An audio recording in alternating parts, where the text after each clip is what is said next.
ವಿನಯ್ ಇದ್ದಾಳ ಮೇಲೆ ಸರ್ ನನ್ನ ಕ್ಲಾಸಿಂದ ಹೊರಗಡೆ ನಾನೇನು ಮಾಡಿದೆ ಸರ್?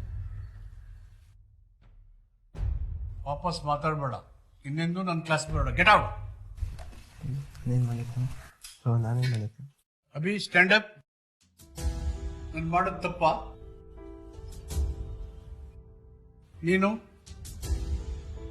ನಾನು ಮಾಡೋದು ತಪ್ಪ?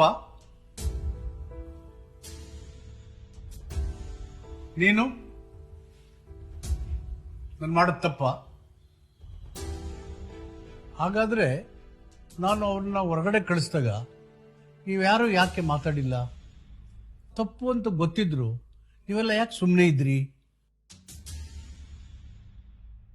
ನೋಡಿ ಮಕ್ಕಳೇ, ಅನ್ಯಾಯ ಆಗ್ತಿದೆ ಅಂತ ಗೊತ್ತಿದ್ದು ಸುಮ್ಮನೆ ಇರಬಾರ್ದು.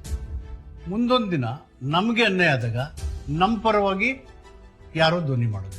ಒಂದು ತಿಳ್ಕೊಳ್ಳಿ, ಅನ್ಯಾಯ ಮಾಡದೇ ಇರೋದು ಒಂದು ಸಂಗತಿ, ಆದರೆ ಅನ್ಯಾಯ ಆದವ್ರ ಪರವಾಗಿ ನಾವು ಧ್ವನಿ ಮಾಡಬೇಕು ಅಲ್ವಾ?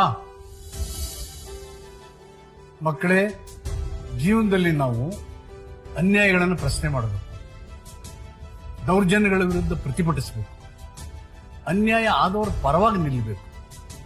ಆಗ್ಲೇ ನಮ್ಮ ಬದುಕಿಗೆ ಒಂದು ಅರ್ಥ ಬರೋದು. ಇದನ್ನೇ ನಮ್ಮ ದೇಶದ ಸಂವಿಧಾನ ಹೇಳಿದೆ.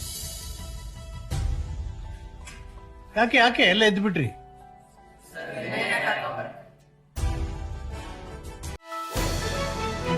ಪಬ್ಲಿಕ್ ವಾಯ್ಸ್, ಇದು ನಿಮ್ಮ ಧ್ವನಿ.